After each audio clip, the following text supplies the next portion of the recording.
So, hello. My name is Erika De Veyra, as Kenneth said. I'm the founder and designer for Design Gym.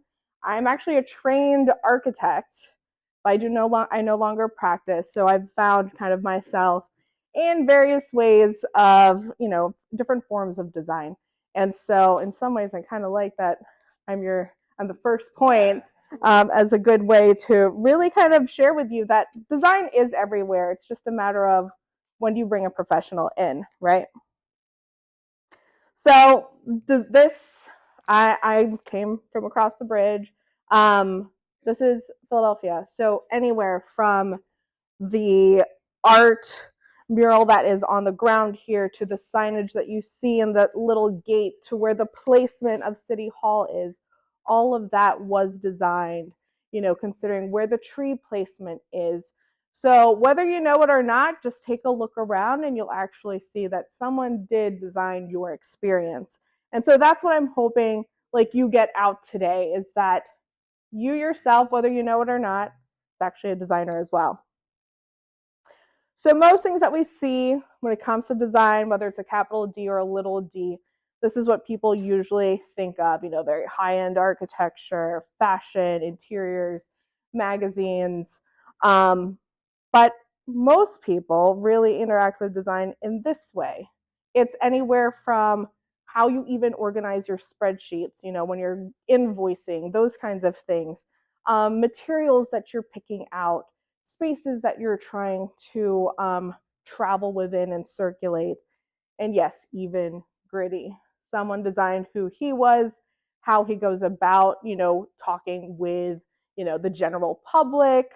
And so even events, like I just heard, event planning, it is a form of design. It's just not necessarily, your typical design.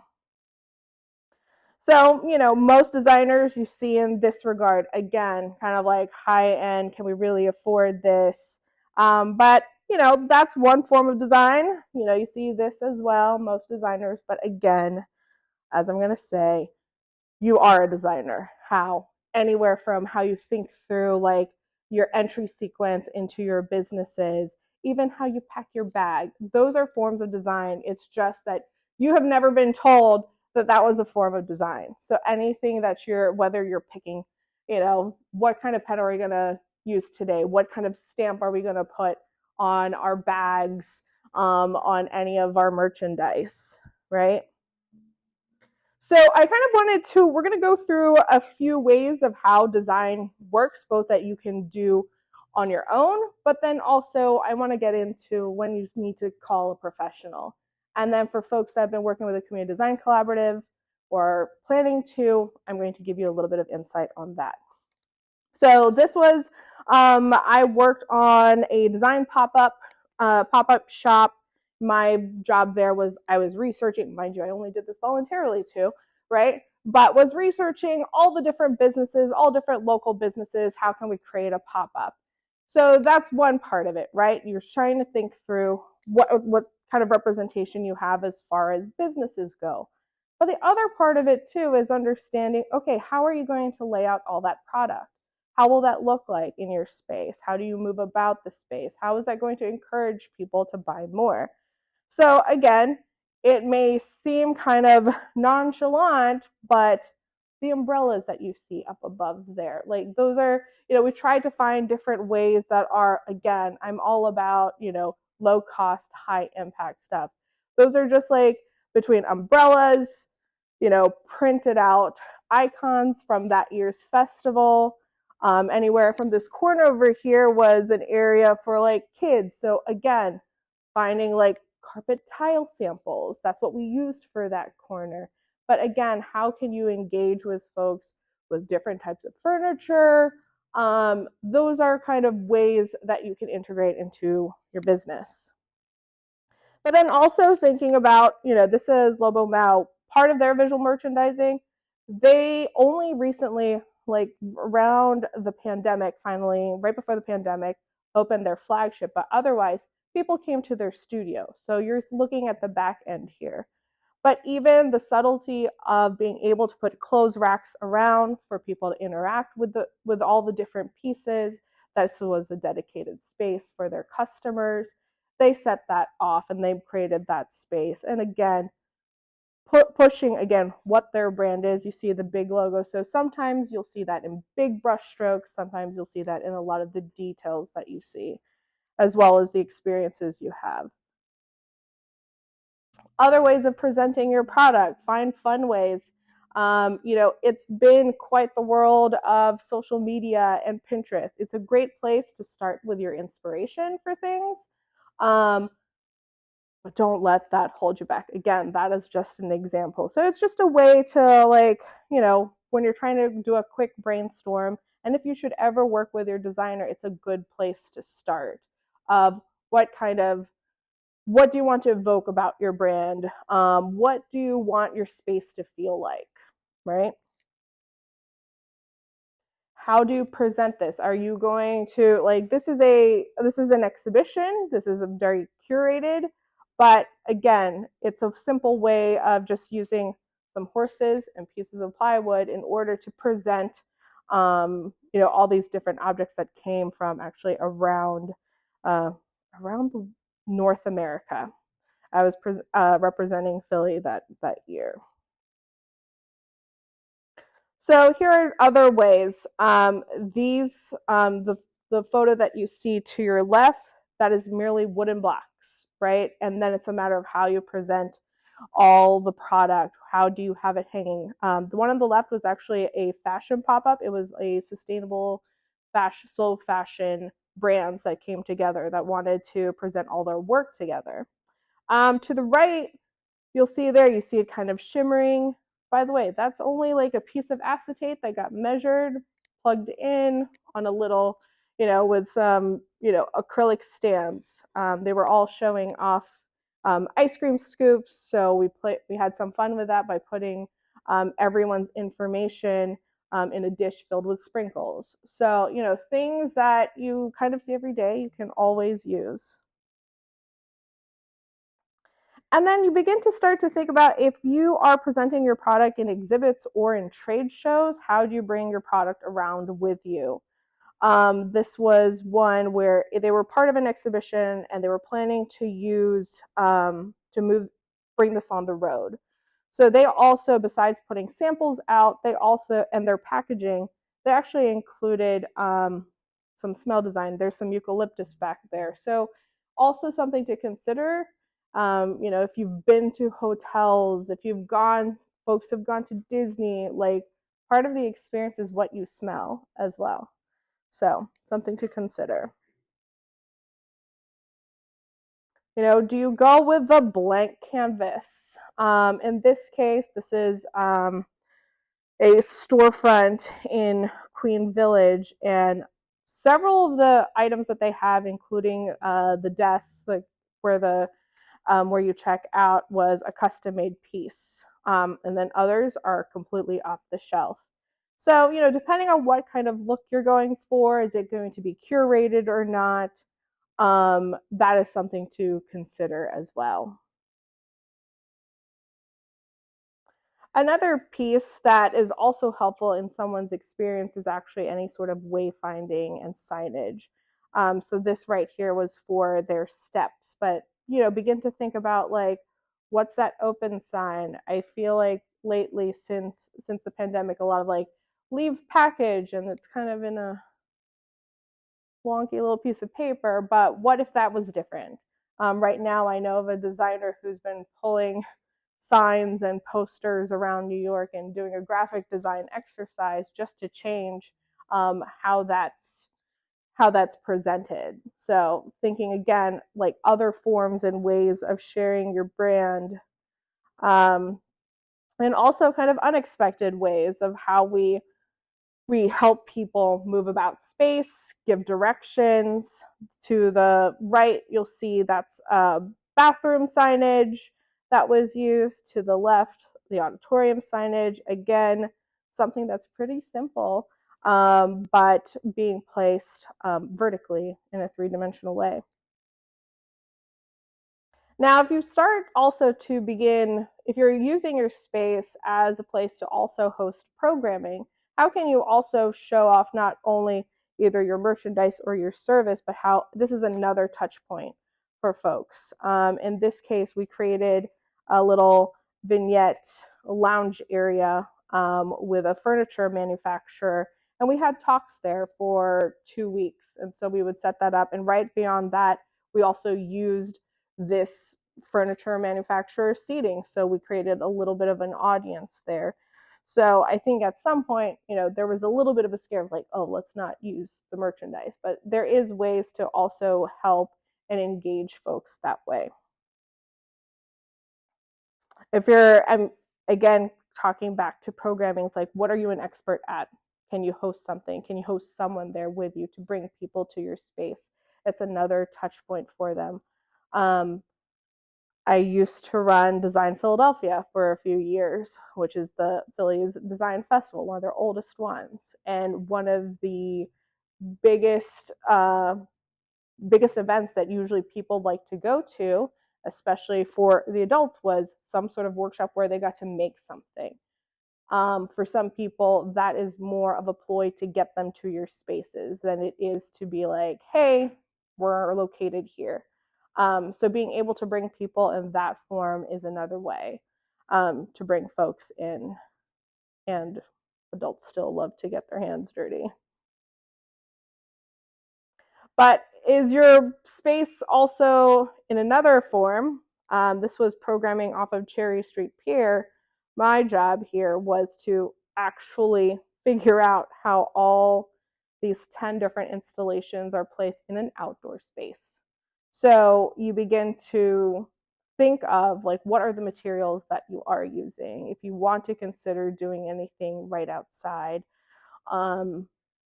there's not only on an interior side, but also on the exterior side, you have to think about what those materials are, thinking about dirt, thinking about maintenance.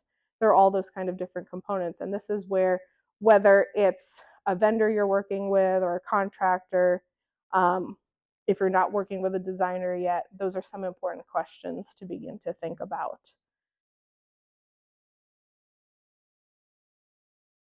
So I kind of mentioned part of also the experience is coming there.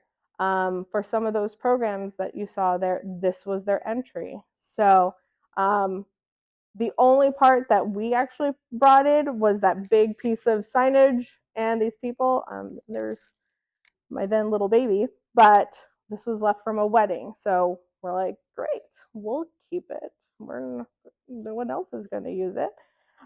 So just to think about that, like, what kind of impact do you have from the street or from the pedestrian? So if it's by car, is the main way to get to you, or by foot, what are those things that you have to think about as far as impact and being able to determine, like, does my signage need to be double-sided? Do I need to consider which parts of the street? But then on top of that, are there certain restrictions that you have to be keen about when it comes to that kind of signage, when it comes to the walkway? Actually, this morning, I'm currently working with a client I was just mentioning. As an artist, we're doing some work on the 9th Street Market, working with awnings as well as vendor stands. And what seems like an easy, I can put some signage on a pole. Well, let's take a look at the code. What's going to stop me from doing that? What can I not do? And that's where kind of like a professional comes in. If you're not very privy to understanding what building codes or some of the zoning codes that exist, it's a bear. It's the part that I least like, but you learn a lot. So sometimes that also means some sort of landscaping as well. Here in this case, this is a landscape architect working with some folks in the neighborhood. This was a vacant lot, and so with her and the rest of her students, they're also very well, they have aptitude for understanding, what kinds of plantings should be here, what's going to be helpful for any sort of stormwater management. So that's when, again, you start to begin to think about like what's beyond my skill set at this point, and trying to engage those folks. So calling a professional.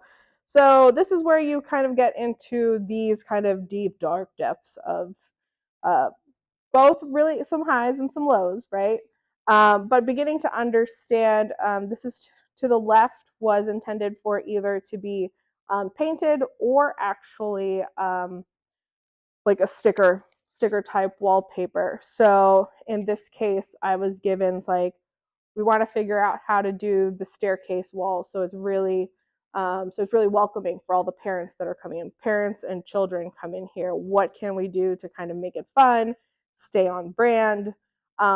So picking up again on that brand, figured out how can we make small touches in that space so that it's still very representative of the brand, making it friendlier. If you look to the left, it's not the brightest entry sequence. So that was hopefully what was going to help them change that, from coloring painting the elevator, the doors, kind of those small details that sometimes we may forget about. And then also to the right, I mentioned about materials. So this was a project where it was a student lounge that met with living room space, that met with event space and theater space. Kitchen alone, the kitchen, and as well as the kitchen, but the kitchen alone, like thinking through what are those countertops, so what are those chairs, how much wear and tear do you have to think about? So again, trying to balance both your investment as well as your aesthetics. This is where a professional can really help with that. But again, these are some questions that you can have for your professional or for whoever vendor you're working with. What's the wear and tear on that? As well as even considering anywhere from, like, right now I'm looking around the room what you have for like this cove base. There's also a lot that goes into even thinking about those kind of smaller details that really help brighten up a space. So we're slowly getting into some of the community design collaborative work that I've done with them. I've done both some of their storefronts. They have a few levels of their storefront design, anywhere from like full facade renovations to just like trying to think about visual merchandising, window displays. And the process is always the same. You meet with the designer, you share with them, what do you need? What are you trying to accomplish? Discuss your budget, and then what's the timeline. In this case, I had 2 or 3 clients. We kind of discussed what they wanted to see, gave them some inspiration, what we kind of took from our conversation, presented them with 2 to 3 options, and kind of go from there, and then execute it as well. The left was from Old City. You can see kind of like a diagram that we created there, and shared, what the concept was behind it, provided also like a quick budget.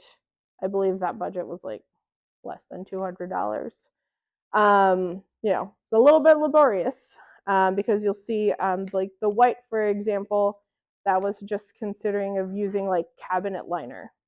Now that there's a Cricut machine, that's also another way. So these were like kind of, again, low cost, high impact, thinking through window themes that you could change. So again, here there were like two more propositions for a couple other businesses, and then executing that. My first round of doing window displays was with Old City, when they had a design competition, and they paired businesses with designers or students, and they had about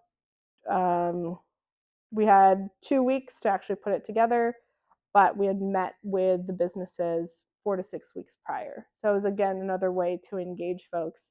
And Old City, for example, like lined it up when the design festival was happening. So knowing there were events happening, people would be coming around. So when you need an architect, I worked for an architecture firm, and we did all of these things. Trying to think about how to use your space better, moving walls, thinking about materials, or if it's even like, what's your current use? Can you use it better, or is there you need to start completely from scratch? So when you're looking at needing and requiring drawings that you have to get approved, that's when you need a professional for sure. Or also if you're moving columns, getting rid of columns, then you also need an engineer for that. So this was one of the projects that I worked with the Community Design Collaborative. I was actually their lead designer on this. And so usually what happens with the Community Design Collaborative, they do a call for professionals. We had, on this project, we had architects, which was a team of like 4 to 5 of us. Historic preservationists, because they were considering putting this into making this historically recognized. We had a engineer as well as a cost estimator. And so depending on what kind of different aspects of the project that you want to get out of this, in this case, this was an older building, that will be part of your project. And I think for us, this was about a 7 to 8 month project. And so that includes, like, for us, the architecture team, we went out, we are surveying the spaces, we're taking measurements, we're getting drawings together. And so the service that the Community Design Collaborative does from this project, and from most of the projects, and I'm pretty sure it's still the same way, is that you're getting all like the pre-design work. So anything that you might need to ask for funding, if that's what you are in need of to get investors, that is this piece. So we were working with a developer. They wanted to figure out how to add housing up above and then revitalize the storefronts. Architecture project, window design, same thing. Meet with a designer, discuss your needs, discuss your budget, if there is a budget, and then timeline.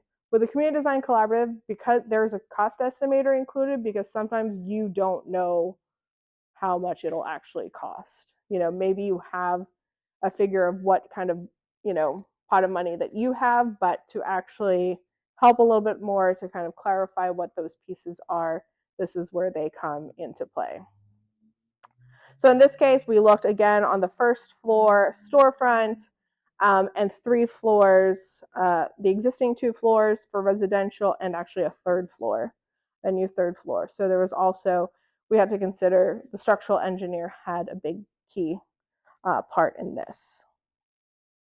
So like I mentioned, we'll go in there, these designers will go in, they will document everything, they will take measurements, build drawings for you. In this case, again, because we had the storefront, a lot of these storefront owners were going to be they were going to remain the tenants. So we met with them. We made sure to spend time with each and every one of those.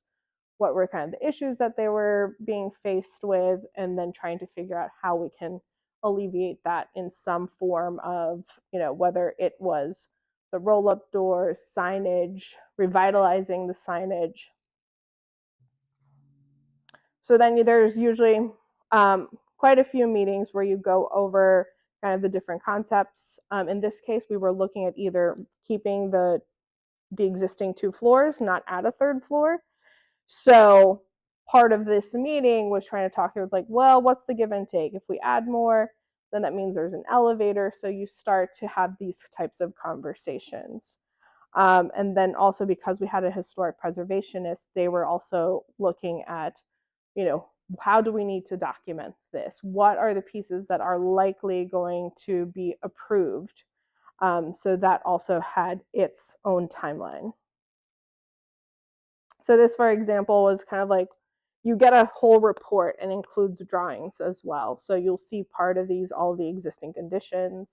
The designers will also look through the code to make sure to let you know what what to alert you with, because that, again, also changes your budget. So this was part of the final report. You have the existing conditions, and then you share like, okay, if we're going to do this, we want to bring back, the historic facade a little bit more. This is how the signage would look like. These are where the awnings would go. And so again, doing a lot more research, see what was there before, any sort of precedents, also considering all the context around. And then I also coordinate a parking day. And I bring this up because it is a potential good time to prototype things. So for one day in September, the third Friday of September, all around the world, people are celebrating Parking Day. And it is just to raise awareness of the urban fabric. How can you, in a parking space, what you can do within a parking space. So 160 square feet. And so it's kind of funny that when the pandemic happened, that everyone all of a sudden had outdoor seating, which was something that we had been talking about since like 2008 you could do.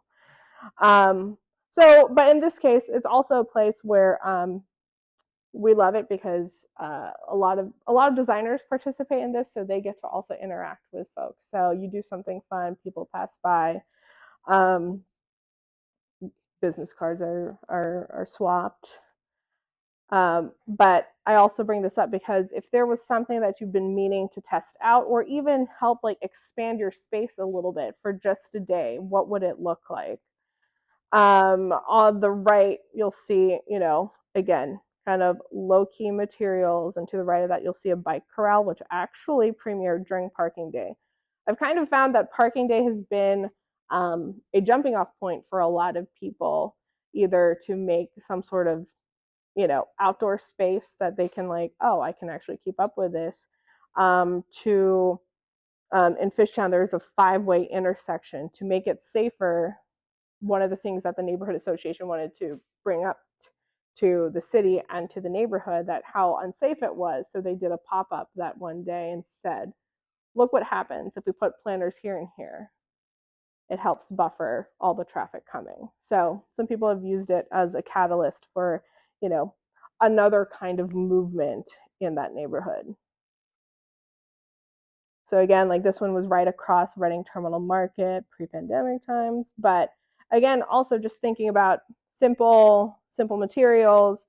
These are planters that could be reused somewhere else. But what they did was, they used some barrel drums, put some wood on it, tested it out that way. This was a cafe. Again, some pieces of wood and paper to kind of engage the sidewalk. They usually had done the sidewalk, but they had never gone out onto the street. So this was also another way of bringing folks to this space. And that's kind of it. Again, like if you have any questions, think about your signage. Those are small little key things when it comes to just bringing people into your space. I was mentioning that this afternoon I was talking to high schoolers, and we were talking about graphic design and how just small decisions in how things are presented, whether it's window signage, your logo, your business card, all the things. And as you saw me also present, Canva is a good tool that's very accessible. But otherwise, when you start getting into a little bit more complicated things, it doesn't hurt to call up a designer. So, thank you.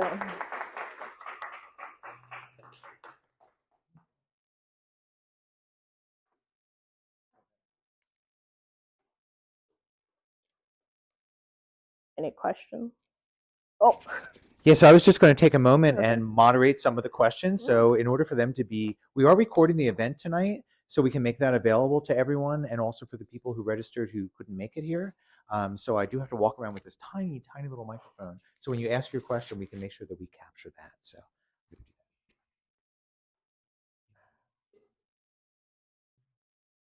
speak of its little mic.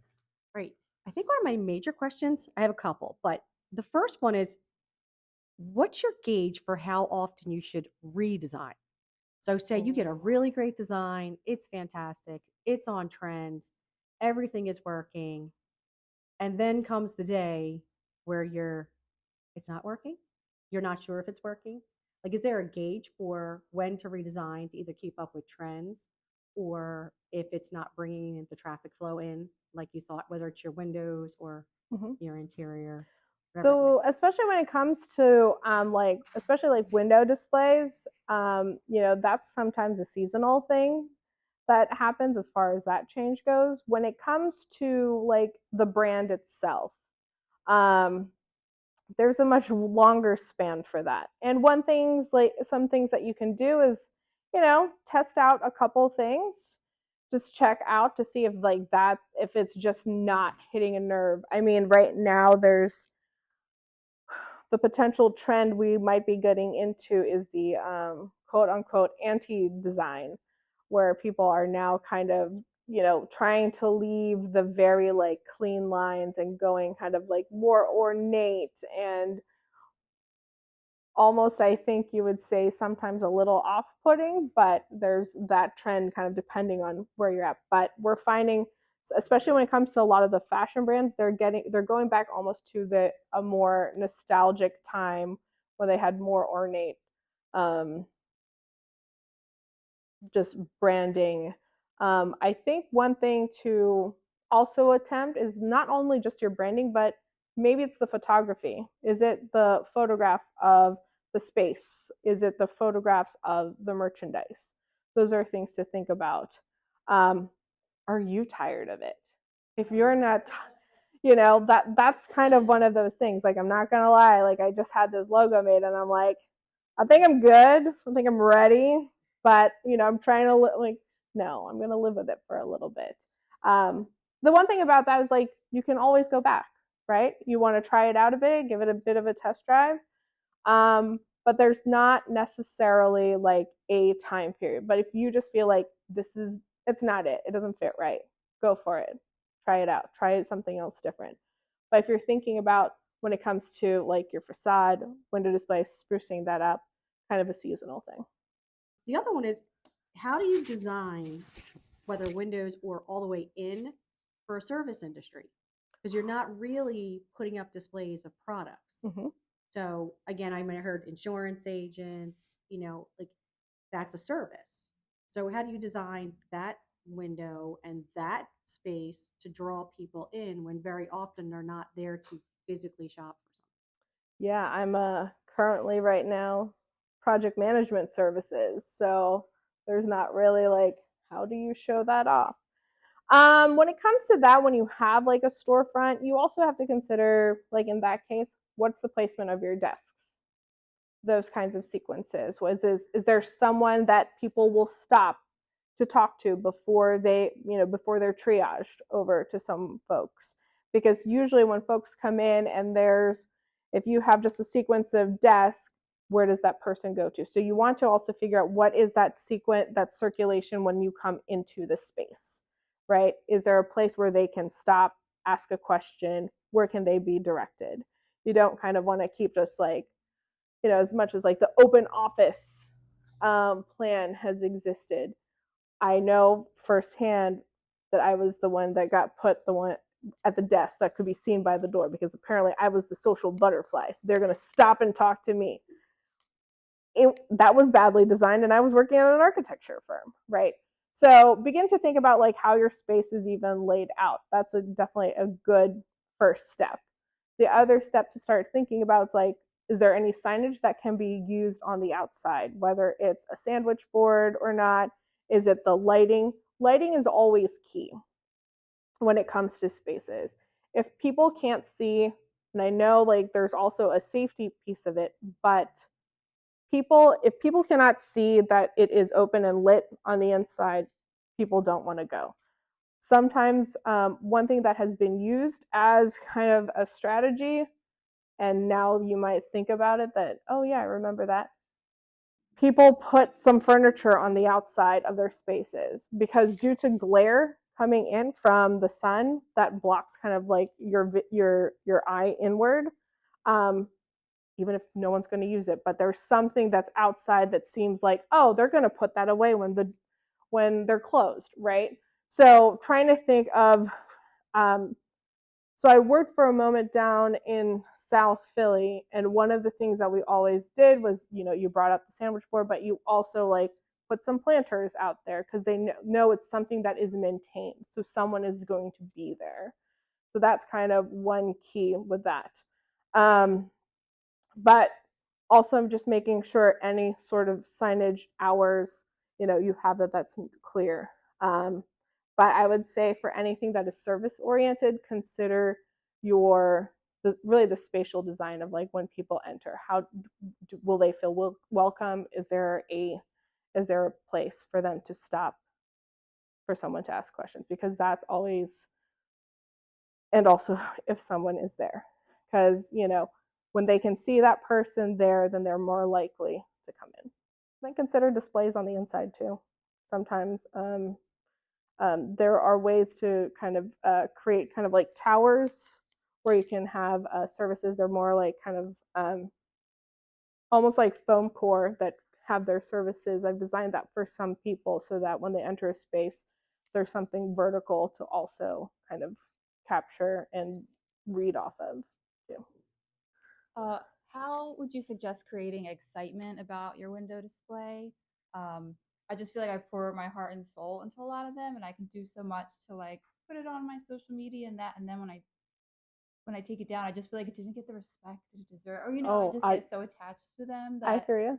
and I have so much car traffic, so I just would love any hints or tricks to kind of engage that more. I love the idea of like pairing up with designers or things like students and stuff like that. It's helpful, but anything else you recommend? When it comes to that, especially if you're considering car traffic, is that you need to consider something that's bigger, right? Something that is more of a showstopper. I have done where it was a family natural parenting spot, and they're little booties. You can't really like blow them up. So, one way was, how do I lift that merchandise off of like whatever ledge? So it was like building something that can like bring some sticks up and hats, so that all of a sudden you had these like floating heads. So sometimes it's really hard to do, but how can you like almost simplify that in something that's very vibrant? And hearing you're already all on social media showing that process of you doing it, that's also has been something that people love to see.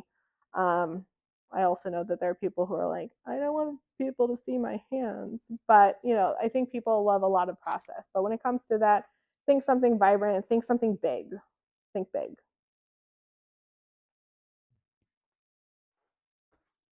Okay, I know we have a variety of kind of businesses here, and I'm just curious from each of the very different kind of businesses, what kind of business do you have? And what I would request that you do, if you can give at least one thing for each different kind of business, so perhaps we can go around and each person say what kind of business they have. All right. Cool. This is the Stump the Designer hour, so here we go. Hey. All right, I started in the back before, It's so I'm going to start in the front. it's a Okay, young man, tell exercise. us about your business. Oh, Black Horse Music. We mostly are servicing instruments, brass and woodwind instruments. We do rentals. We, for many years, had lessons. We're not currently doing lessons. If I do go through with buying the business, I'll definitely bring the lessons back. We sell small merchandise. The retail is not anything what it used to be. Right. So I would say it's mostly a servicing Mhm. business now and rentals. So trying to reach out to the local schools and things like that. So the first thing right off the bat, what's your exterior signage right now? Um, there is a sign. I mean, I don't think it's super noticeable. It's not that big. It just says Black Horse Music Instrument Repair Service, and the same sign for forever. Right. Yeah, the building itself, I constantly get people come in and say, I've lived in Runnymede my whole life and I've never knew this place was here. But, you know, I think I could say that about a lot of businesses. If you're not looking for a music store, if you don't Right. have a reason to, then why, you know? Right. So like one of the first things that it made me think of was like, what was your external signage? Because maybe it wants to be in the shape, form of a musical instrument, right? That's sometimes the case, or something that's not just a rectangle. Or if it is a rectangle, is there something It's that a can be rectangle. done? With can there be something on that signage that kind of like helps? Is it burned on it, like Stand out. Yeah. to stand out? And then as he was talking, it made me think of, for both of you, like something that's also kind of low key is like what you can do with the sidewalk as well. Whether it's paint, or now that it's even um, more readily available, but like stickers that also that you can consider that you can walk on top of, that's not non-slippage. Something also if you have any sort of like pedestrian traffic as well.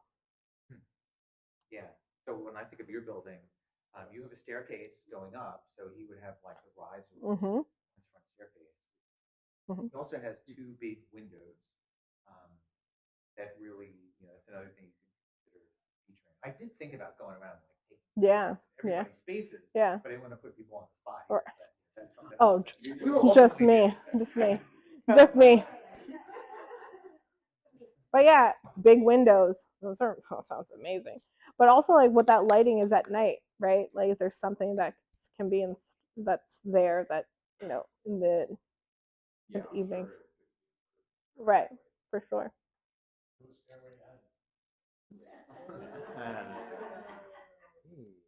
stairway. Okay, Alan, you're gonna be next. I'm going to try on this one. For me, it's all about money. I'm paying off a restaurant that'll be paid off in 2 months. It's costing me $500 a week right now. That's not the rent. So I know what I want to do. I have a brown sign outside about this big that has the logo of the restaurant. I have areas that I need to get painted for the name of the restaurant, but this all takes money.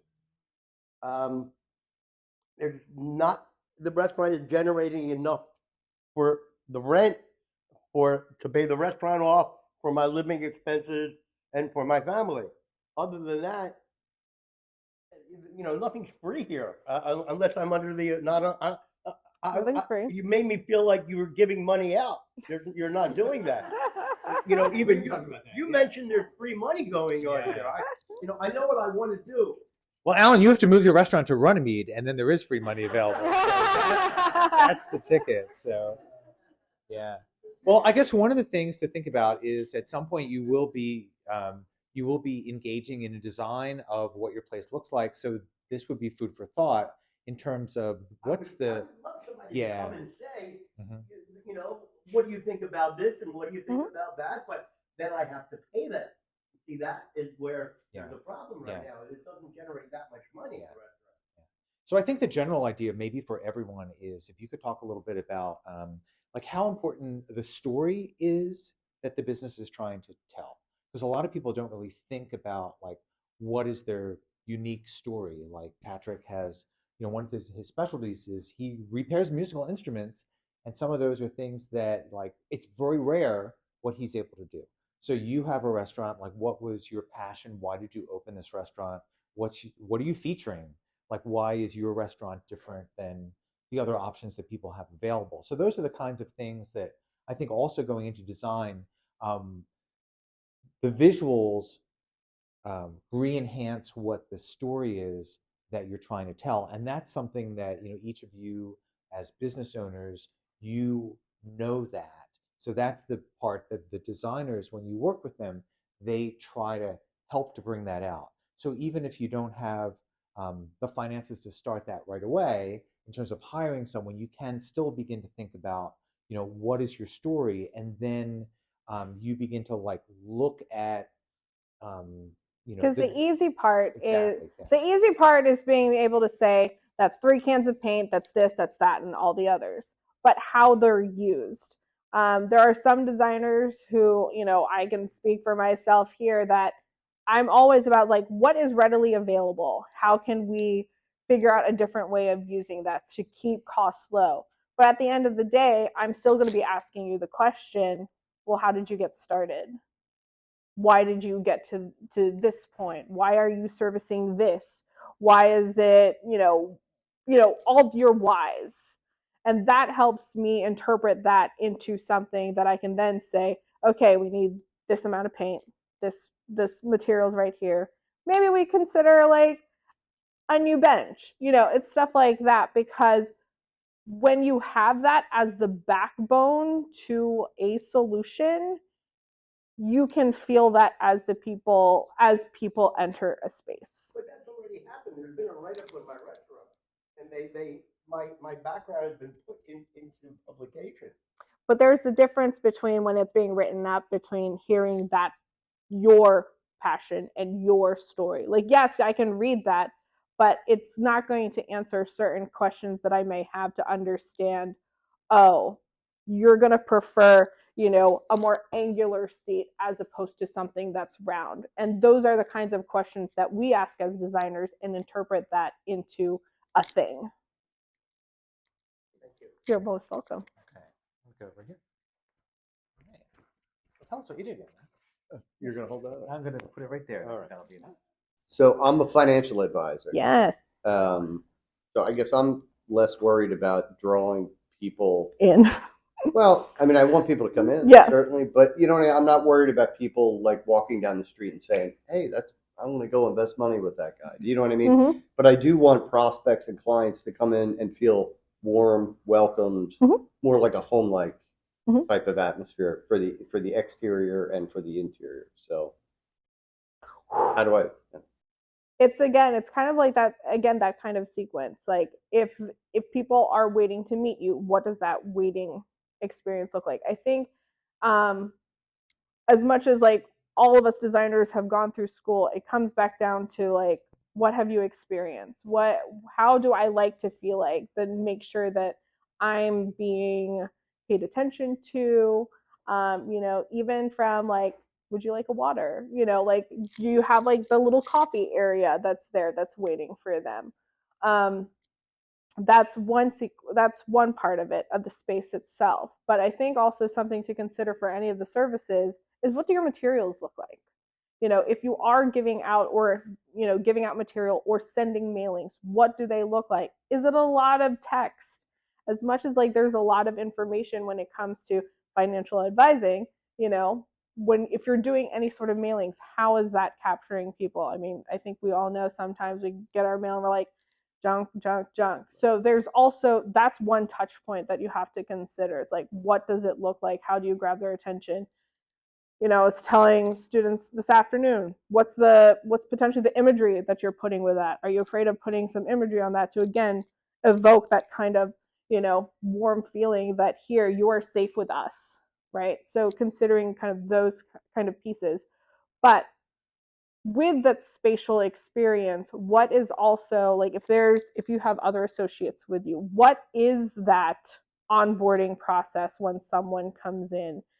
Sometimes I think we forget something that is completely second nature to you may not be for your next associate. So being able to be sure when someone comes in, this is the sequence that we need to make sure that we're going through, so that people feel safe with us, that they'll stick with us. Because that, again, is also a form of design of how you onboard someone and how you triage people and how you kind of like say goodbye to them too, right? Cool. Great. All right. Thank you. Yeah. I have a secondhand clothing store. It's small. It's less Goodwill, more like I try to have a more boutique vibe versus like that. I have themes for every window display I do. So I guess thinking about maybe lighting, something that could improve that, as well as utilizing the street. I have a like a metal chair set out front of the store, but like no one uses it. I'm always just like, come get your coffee, sit down, like, but like. So is there one chair, or is there two? There's okay. Two.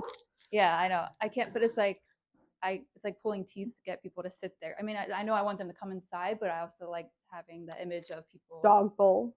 I do that. Yes. See, there's all those things. But yes, lighting is definitely a good thing. Maybe sometime just set out a cup of coffee out there in ceramic, Yeah. But one thing that I was thinking about for you as you were talking about themes, are you willing to do some sort of programming at your space to bring people in? Is it like, a special evening to take a look at like the new hall or whatever? Yeah, I've done a couple things like that. It's a really small space, but I like the idea of maybe like making more of a making thing than just like I've done a lot of like parties or talks and stuff. Right. So, but thinking about Yeah. something I can go home with too. Right. And again, if you're engaging any sort of exterior space, that also kind of brings in kind of like, oh, what is going on that I'm missing out on? Right. So Is there any like trends in window lighting that are like best or recommended for like nighttime lighting? a lot of people there's been some rope lighting that people have been doing, but I would suggest kind of making sure you have a good balance between an uplight and a downlight. Oh, that's my problem. Uplight's a little bit more ghostly. Yeah. So It's interesting you mentioned that about lighting because when we did our we did our dot voting, we had a section specifically on lighting, and one of the trends that's very popular right now is everyone is buying the little RGB, LED lights, and they're putting them around their windows, mostly the vape shops, and then other places, and that was so disliked by our public when we did the thing, but that seems to be spreading like a cancer down the Black Horse Pike. So everyone's doing it because it's cheap. You can install it yourself with some sticky tape. So, but what people really liked was the cafe lights. They liked a tree wrapped with lights. So very similar cost alternatives to like $100 strand of the RGBs. You just get the cafe lights and you find a place to put them. I think the color temp. Could you speak a little bit about color temperature of lights? that's what I was about to say. You can get the rope lights, but they do have lots of different like features to them. It's not just like one color. So consider that as you begin to purchase that. Cool lights are they're obviously harsh on the eyes, definitely something more in the daytime.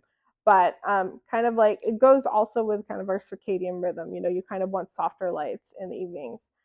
Sometimes you'll notice a lot of, big box grocery stores. It's really like a cool lighting, which is great for a functional aspect. But if you're really looking to, engage with the person scale, you want to be on your warmer temperatures.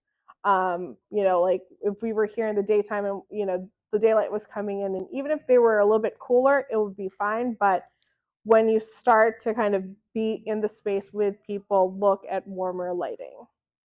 That is part of that. Also on your phones. That's why I also bring it up. So you can make sure at night. Yeah, I think that's great because there was a restaurant that I went to recently, and they had really cold lighting in the space, and it just seemed like you're in a doctor's office, not in a restaurant. So it just made the food not look attractive, right. And it just felt wrong. And when you also think about lighting temperature, if you are putting anything along your walls as well, that also begins to kind of change what your colors will look like too. So it's good to kind of test that out too. Sure. Insurance. Yeah. I have the most boring business known to man, but just to give you a little backdrop. So we started in South Philly on Broad Street. We have a whole mid-century type theme. We used to get walk-in, foot traffic, and whatever. Then COVID came, and it pretty much flipped the whole thing on its head. So we went from, working the local neighborhood and, having people come in, liking what they saw or whatnot, to now doing everything over the phone. So then we basically abandoned the office for almost 2 years. Mm-hmm. Nobody wanted to come in anymore. We end up getting a deal in a place in where am I now? Runnymede. And yeah, so we came across the bridge, and now we're like, the thing is with our business, it's always in a state of flux. So we have people come in, but it's usually by appointment. So we have some walk-ins, but they're usually like stragglers. They don't know what we're doing. They just pop in and whatnot. But I feel like our lobby is pretty nice for what we do. We stuck with the mid-century theme somewhat, but it's actually used more by the carriers. so it's like kind of like a holding spot, I guess, for their events, I guess you could say. Yeah. So they want to come in. The problem is the space that we're using right now in the front, it can kind of get tapped out quick. But as far as our overall, I think we could use some pointers here and there. I don't know exactly what much like David was saying. Like I'm not relying on foot traffic to But it's interesting you say that the carriers are kind of using you as a place right. to convene. So Yeah, and like I think that they also, want to come in, hold their presentations, do things like Right. that, and it works to our advantage, obviously. But I would appreciate a second, third, fourth, fifth opinion on the front. Some other ways to maybe get a buzz because we have so much traffic coming down the street. I mean, it's kind of crazy, and we have one of those LED signs that blinks the letters and whatnot. But we're scared to light it up anymore. Because I don't want Ken to come blast me. But yeah, I mean, we're there, we're doing good. It's I just really could just look, like I said, a fresh Yeah, opinion. it's a Take a visual- look at it's a- everything and it's a see what you visual. think, and kind of go from there. But one thing I wanted to ask you though is like you said you go by phone. Are you doing anything oh no, virtual video? we do probably 80% still over the phone. Okay. The other 20, we have some people on the street that go to houses and things like that. We do some senior building events. But even if you're doing it by phone, it's strictly phone, not necessarily like a video conference, Zoom type situation. No, it's text messages for a signature over the phone, and then we'll do some like follow-up mail for retention purposes and things like that. So maybe like I don't know if you do that sort of design, but But it's thinking about that, like what is that messaging that's going out? It has been definitely since the pandemic, texting has been like where you can get most response. So beginning to like just understand kind of what your systems are and how it's being asked, those kinds of things. What are those response rates? Like those are the things that you begin to design when it comes to things like that. And also like what is the proactive text message that comes out of that, as Right. well. Like if right now it's just, kind of very, one-sided questions, is there something else that can be added to kind of that sequence that also is referred to in a mailing, for example, so that they begin to kind of cross-pollinate. yeah. as well. And one thing we were considering anyway was to kind of making the store an actual like hybrid and kind of selling like exactly like we want to give people like a Medicare experience. So they go back and they tell their friends, hey, I worked with this group here and they have this, that, and the other thing. But we were going to start getting into like we got all these plants.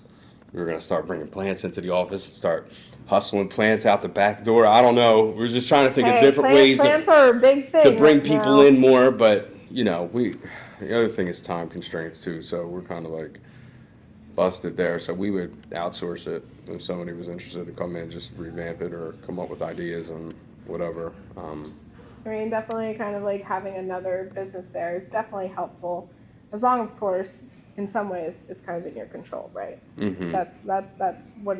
Yeah, well, we have a second floor we haven't even touched really. I mean, it's just a conference table and that's about it. We just leave it. It's almost gonna be like co-working space. What's that? It's like co-working space. Up I mean, it's there like, if we need it. Right, rent the conference room. Yeah, I don't know. I just go up there and talk to myself sometimes. Can I piggyback his question real quick? I'm wondering, with this type of service, would you recommend them designing their space like you mentioned before, that something that makes them happy and their workers Sorry, I didn't get happy? you. Would you just start that? So I'm just piggybacking. I'm wondering, like something in the service industry that you mentioned before is like making the space something that you like something that would make their agents that do have to come into the office maybe to make the phone calls while they're there or while they're manning the office. Like designing for them personally to make them happy and put them in a good mood help with the building of their business. Because I know when I Yep. did marketing, they would put a mirror and a sign that says smile because they hear what you see. It does. It does make a difference, how the space is laid out to what are those kind of furnishings that also may encourage people to come back to the office. It's definitely a layer that is helpful in bringing in people, I mean, that's right now what people are trying to do to bring people back into the office is what is that space look like.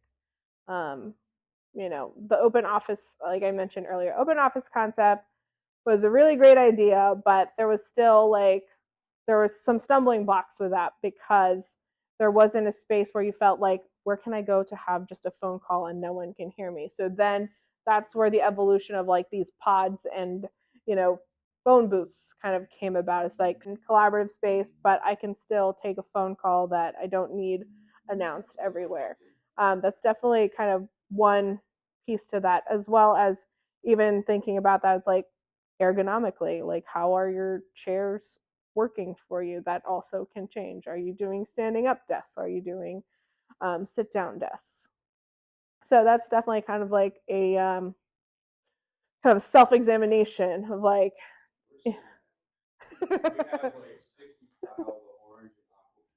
Yes, very. I mean, All right, I'm going to move on. Chris?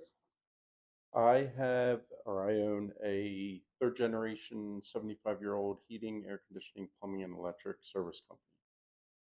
And we don't get, like you guys, we don't get a lot of foot traffic. Nobody's coming in to buy a heater from us.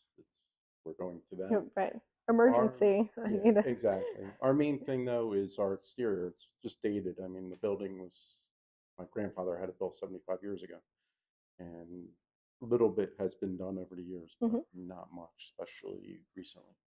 That's large windows too, very large windows. Yeah, so I'm gonna jump in here for a moment because Chris, his storefront has a similar problem that a lot of the storefronts along the Black Horse Pike do, and that is they have large windows, and sometimes you know, if you're on one side of the street, you get the west sun, so it's too much. And if you're on the other side of the street, sometimes you get the view that you don't want. So just to let you know about Chris's business, his entire windows are covered with vinyl that's perforated, so they have the view out, but there is no view in. There are other businesses in town that have reflective, you know, material on, so people can't look in. And one of the things that you know, overall we've been trying to cultivate within the town is the idea that there is some walkability, because the entire Black Horse Pike in Runnymede is 1 mile long, which is definitely a walkable thing.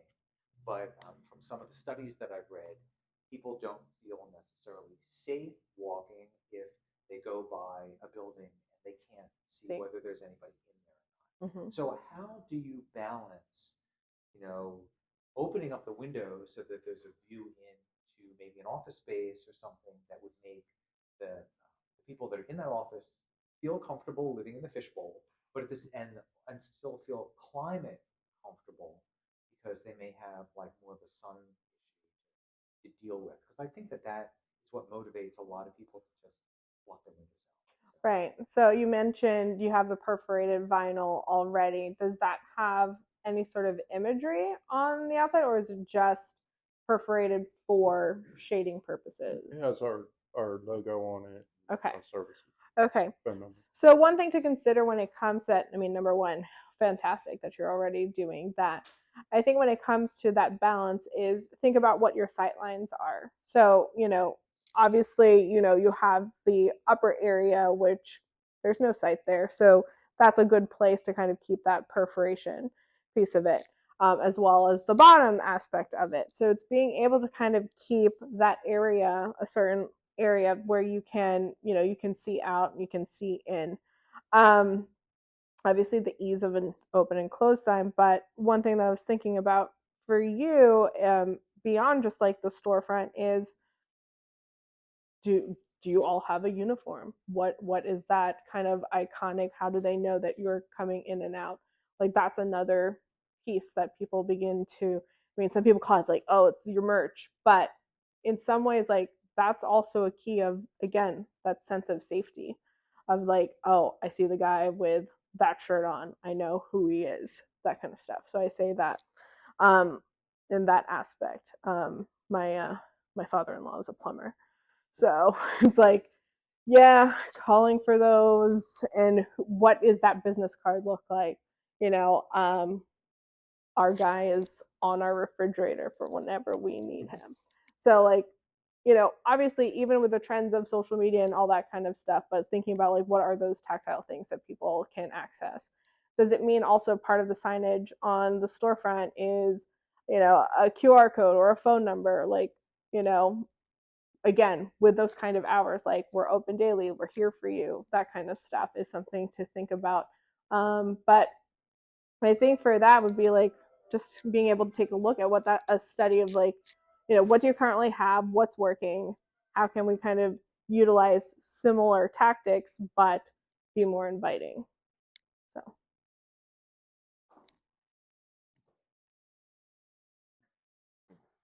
Thanks. Okay. this is like little sprint. background on my store. My father started the business, the pizzeria, in 1971. I think, along with Runnymede Heating, it's probably the two oldest businesses in town. It's a very old building too. Our major problem is probably signage and lighting. There's people that come in and say, "We drove by, we didn't even know you were here." I say, how's that possible?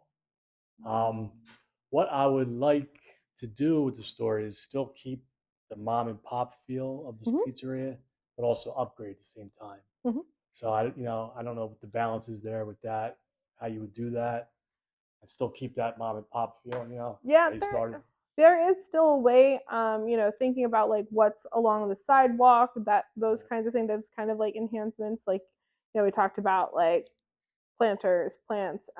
Again, like with parking day has been a great time for some of our businesses over in Philly to like test out things to see what works and what doesn't work.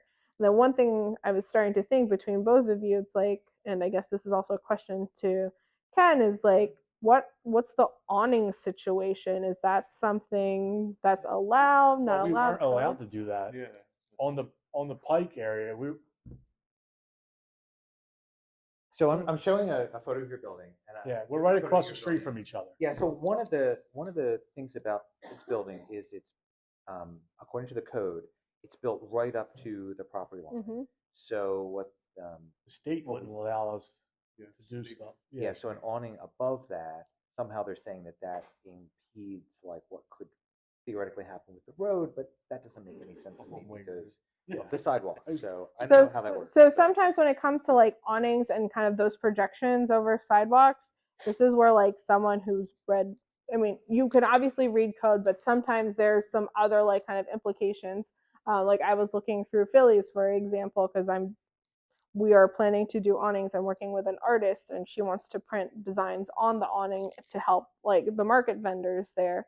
So like you can do X amount of projections as long as it's up this amount of feet, as long as it's not hitting the right of way. So sometimes it's like looking besides that first line of code, sometimes there's some other functions underneath there. And I saw like you have that nice band that's all the way across. Here's the whole building. Yeah, so even like kind of like whatever it looks like siding that's happening on your building. Yeah. That band. It's awful. Old. You said it, not me. Okay, I want to get to Chris's building. So, but yeah, I think a little bit of time around there. I mean, it seems like any sort of like sidewalk, some sidewalk zhuzhing is kind of good. So here's the way they've used their windows. This is Chris here. I can see why people can't see you. Yes. Okay. So any like a quick. So quick there is make sure the door is clear. Where the mom and pop store used to fancy restaurant logo. First off, is doors clear. If you ever have decided to like kind of rework that, it's like I think for you maybe like kind of like columns on like of the vinyl here so that this center area could be seen. So anyway, getting back to that one question, if it's a situation where there's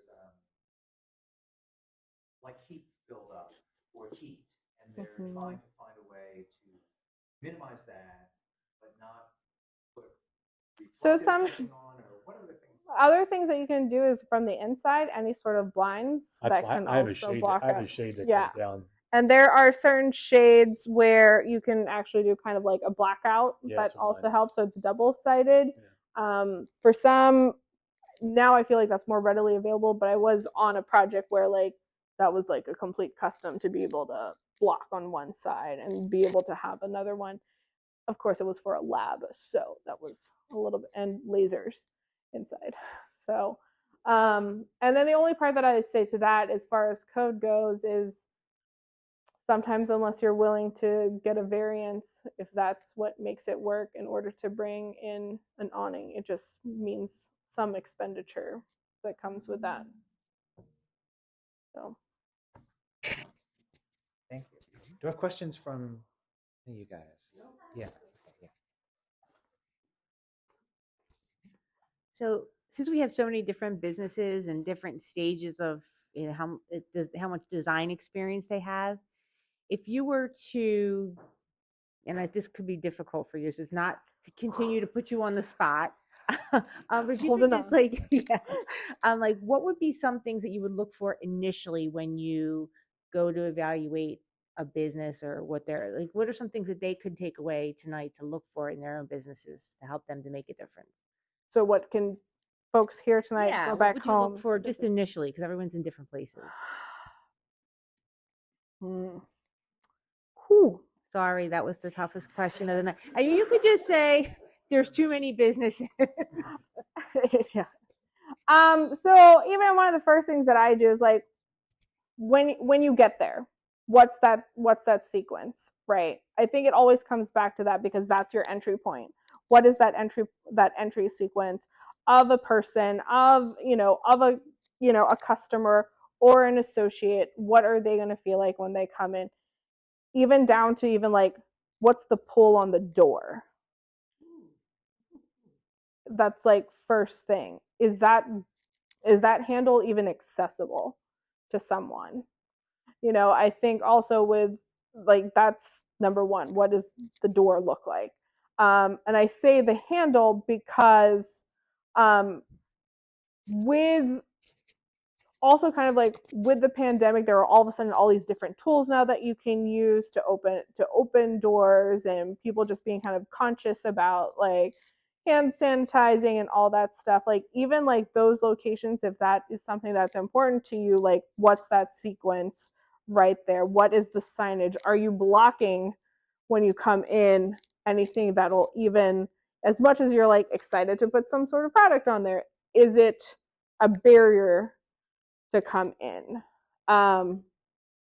What do you do when it's your first step in?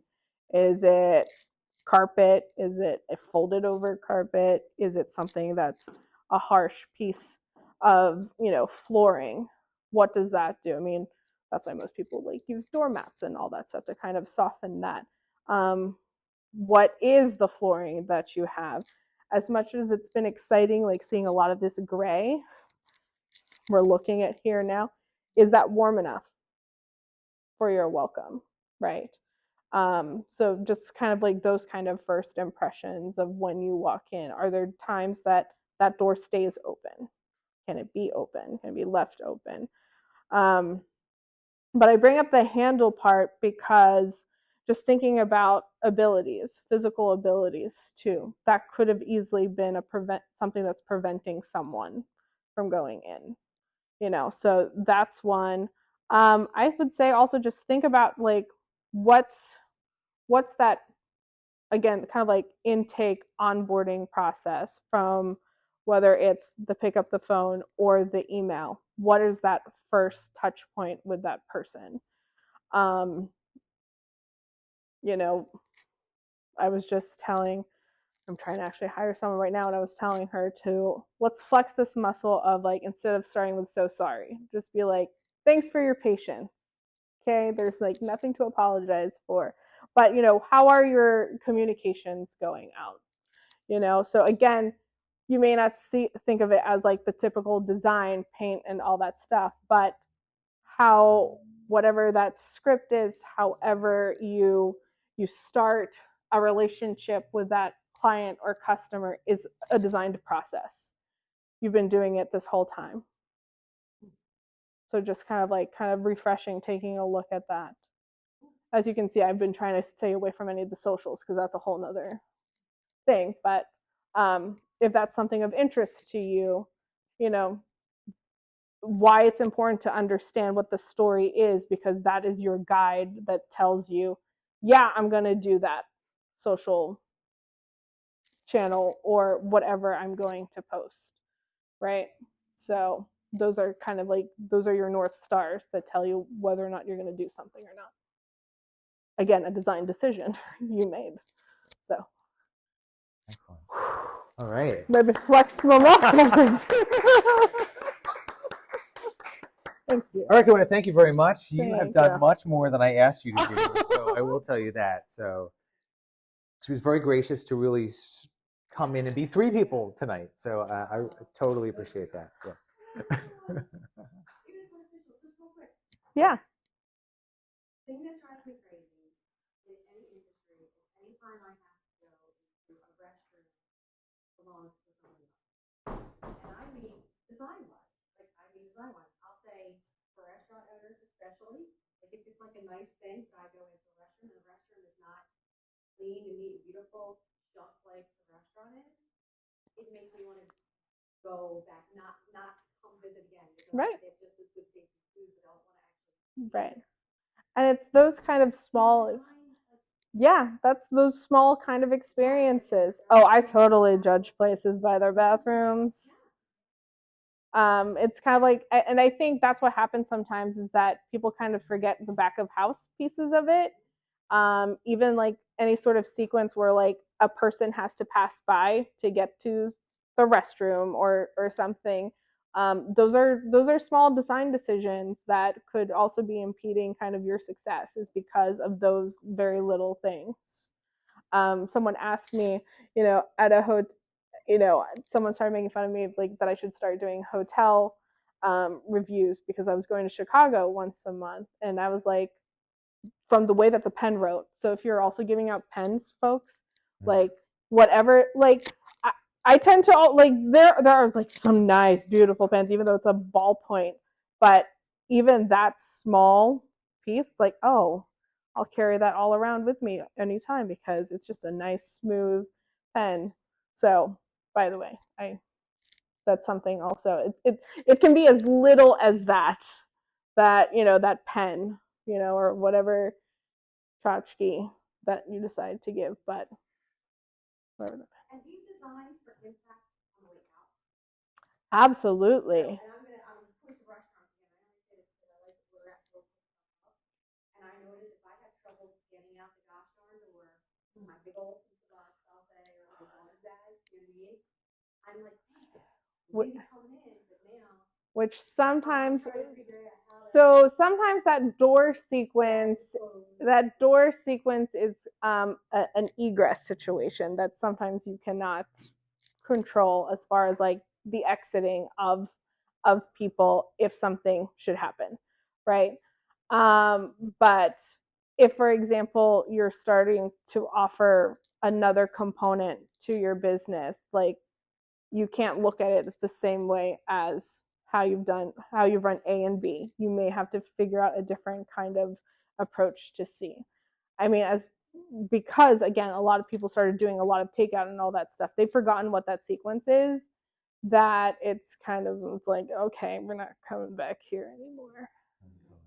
Even whether the design by the door, like even as you're leaving, because there's a lot of concepts of drawing in.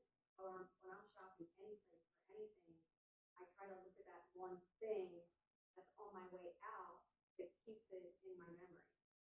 You know what I mean? Because I'm like, oh, when I was in there, I made my all the way around, and I got to I went to the cash register and did my thing, and I was like, great. But there's a couple things like on my way out, there's like that one little thing that catches my eye, and I was like, oh, I have to come back in. Like, I have to come back because there was like one other. So is that like something else that gets It's definitely a consideration when you do that sequence, because you're being intentional of the flow in. Usually people who are doing spatial design will also figure out your flow out.